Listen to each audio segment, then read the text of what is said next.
Hello अस्सलाम वालेकुम, नमस्ते। कैसे आप सब? आई होप आप सब बहुत अच्छे। आज कोई भी हेयर से रिलेटेड वीडियोस नहीं है। ये वीडियो मैं नहीं बनाना चाह रही थी गाइस, बट आज सुबह 6 नवंबर को एक यूट्यूब की तरफ से मैसेज आया, मेल आया कि आप जो है 10,000 क्रॉस कर चुके हैं।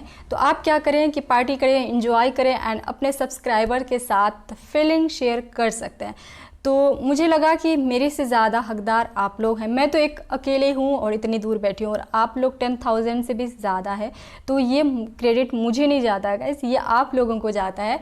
Very very very congratulations to you guys. And ऐसे ही सपोर्ट बनाए रखना और अपने हेयर को, स्किन को अच्छा करना, और हम लोग बहुत आगे जाने वाले हैं। ये तो मैं नहीं बनाना चाह रही थी क्योंकि कोई बहुत बड़ा अचीवमेंट है भी नहीं है, क्योंकि मेरा जो है ना थिंकिंग कुछ और ज़्यादा है, क्योंकि और ज़्यादा अचीव करने। तो मुझे लगा कि ये छोटा मोटा अचीवमेंट है, चलो रहने देते हैं, क्योंकि मैं अपना काम पे फोकस करती हूँ। तो मैं अपनी लाइफ की थोड़ी सी जर्नी शेयर करूँगी। तो आप लोगों को लगता है कि मेरी जर्नी यहाँ से स्टार्ट हुई 2 महीने पहले से, नहीं। ये चैनल मैंने 2019 को स्टार्ट किया था। पहले मैं फ़ैशन के वीडियोस डालते थे। पहले मेरे चैनल का नाम था फैशन मैक्स फैशनेबल। उसके बाद मैंने चेंज करके रखा है यूनिक फैंसी। जब मेरे चैनल मोनेटाइज हो गए तो फिर मैंने इसका नाम बदल के रख दिया नाहीन परवीन ऑफिशियल। मेरा नाम है नाहीन परवीन। तो 2019 की बात है, तब मैं हॉस्टल में रहती थी।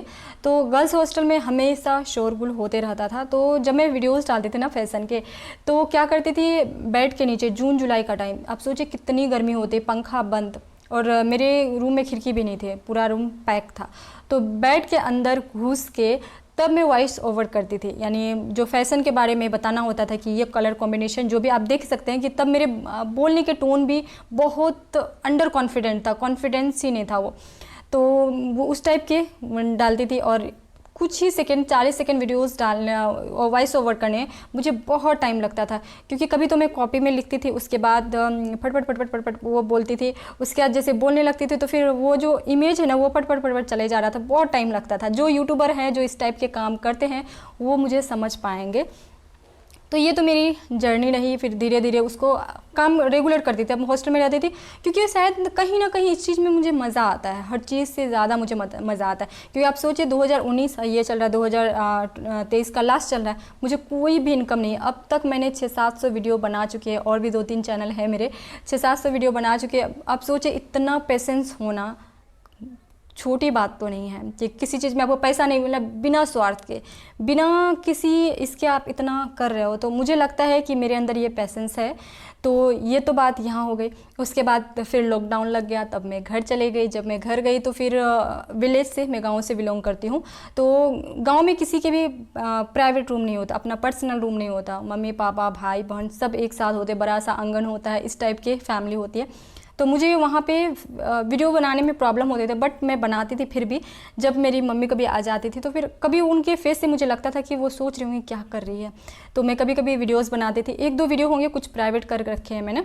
ये तो जर्नी वहाँ तक मेरी स्टार्ट हुई। एंड वैसे ही फिर मेरा चैनल फिर मोनेटाइज हो गया। जैसे ही मोनेटाइज हुआ तभी मैं फेस रिवील की थी, क्योंकि मुझे लगा कि इनकम आने लगेंगे तब मैं किसी को प्रूफ दे सकती हूँ कि नहीं, मैं वीडियोस बना रही हूँ, उसके पैसे मिलते हैं। फिर लॉकडाउन ख़त्म हुआ, फिर मैं हॉस्टल आई, वीडियोस बनाने लगी, 1-2 बनाई थी।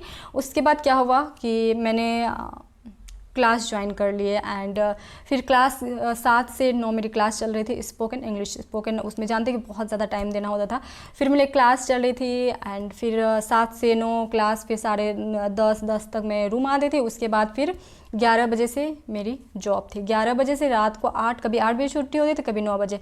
फिर वहाँ से आना, फिर 2-3 घंटा का पढ़ाई करना, फिर 12-1 बजे मैं सोती थी, फिर 6-5 बजे उठ जाती थी। यही मेरा जो है 7-8 महीना का रूटीन चला। उसके बाद डॉलर बन रहे थे थोड़ा थोड़ा, पहले के जो वीडियोस थे, बट एक दिन क्या हुआ कि डॉलर गायब हो गए। तो फिर मुझे लगा क्या हो गया। फिर मैंने कई लोगों से कांटेक्ट किया। एक है अजयराज प्रजापति, बहुत बड़े यूट्यूबर है, आप उनको जो स्टॉक में भी देखेंगे। तो उनसे मेरी बात हुई थी, तो उन्होंने बोला कि नहीं, 6 मंथ हो गए तो आपने वीडियो नहीं डाला, इसलिए फिर आपके चैनल जो है मोनेटाइजेशन डिसेबल हो गया, आपको फिर से शुरू करना पड़ेगा। फिर मैंने यूट्यूब से भी बात की, तो यूट्यूब ने भी वही बात बोला। तो बात यहाँ तक ख़त्म हो गई। तो फिर वहाँ तब मैं हॉस्टल में वैसे ही रही। उसके बाद फिर मुंबई शिफ्ट हो गई, अभी मैं मुंबई में रहती हूँ। तो फिर यहाँ आने के बाद तब फिर मैंने ज़ीरो से स्टार्ट किया एंड तो अभी मेरी अच्छी चल रही है। तो मेरे पहले के बोलने का कॉन्फिडेंस एंड अभी के बोलने का कॉन्फिडेंस आप लोग बताएं कितना अंतर आया है और धीरे धीरे इम्प्रूव हो रहा है कि नहीं, मुझे तो नहीं पता चल रहा है। बट हाँ, शुरू के वीडियो देखती हूँ और अभी के देखती हूँ तो मुझे बहुत सारा थोड़ा थोड़ा फ़र्क नज़र आता है। तो आप लोग ये बताएं कितना इम्प्रूव हो रहा है एंड नहीं हो रहा है। और अभी भी मेरे फैमिली में किसी को नहीं पता कि मैं वीडियोस बनाती हूँ। बट हाँ, बस मैंने बोल रखा है मम्मी को कि कुछ ऑनलाइन काम चल रही है मेरी, एंड ये नहीं पता कि मैं यूट्यूब में वीडियोस बनाती हूँ। और अभी भी कोई रिलेटिव देखते हैं मुझे, चुपके चुपके देखते, लाइक वाइक करते हैं नहीं करते नहीं पता, लेकिन आप लोग लाइक ज़रूर करेंगे। तो देखते हैं और अभी भी बातें बनाते हैं कि ऐसे कपड़े पहनती, ये बनाती, वो बनाती है, ये वो। तो मुझे नहीं लगता है कि इस चीज़ को बड़ा इशू मुझे समझना चाहिए। मुझे क्या है, थोड़ा सा है प्रॉब्लम कि मेरे बारे में कोई जब बात करते हैं तो मुझे उस चीज़ को इफ़ेक्ट करता है। मुझे लगता है कि आगे वाला का अगर मैं रिस्पेक्ट करती हूँ तो मैं भी एक्सपेक्ट करती हूँ कि वो भी रिस्पेक्ट दे। तो अगर फिर नहीं देते तो वो जाए पीछे। लेकिन सबसे मैटर ये करता है आपके मम्मी पापा, भाई बहन, हस्बैंड, जो भी, अगर आपके लाइफ में इसमें से कोई अगर इम्पोर्टेंट बहुत ज़्यादा है, अगर वो आपको सपोर्ट करते हैं तो मुझे नहीं लगता है कि वो जो फैमिली है या रिलेटिव्स है अगर आपके बारे में बात बनाते हैं तो उस चीज़ के बारे में आपको सोचना भी चाहिए। क्योंकि अगर आपके लाइफ का सबसे इम्पोर्टेंट अगर आपको सपोर्ट कर रहे हैं तो मुझे नहीं लगता, क्योंकि पीछे जो रिलेटिव्स है ना उसका कोई काम नहीं, सिर्फ खाना बनाना, खाना, घर पे रहना, और उनके पास काम ही नहीं है तो उसको कुछ ना कुछ तो टॉपिक्स चाहिए होता है ना बात करने के लिए। तो आप टॉपिक हो, आपके बारे में बात करें। सबसे अच्छी बात तो ये, अगर आपके बारे में बात हो रही, कुछ तो बात हो रही है ना, नेगेटिव हो पॉजिटिव हो, आपका नाम उसके जुबान पे आ रहा, दैट्स इनफ, इतना काफ़ी है। एंड तो चलिए चलती हूँ and very very congratulations to you guys and to myself. और हम लोग बहुत आगे जाएंगे, तो ऐसे ही प्यार और सपोर्ट बनाए रखिएगा। Thank you so much. Stay tune, stay connected, stay blessed.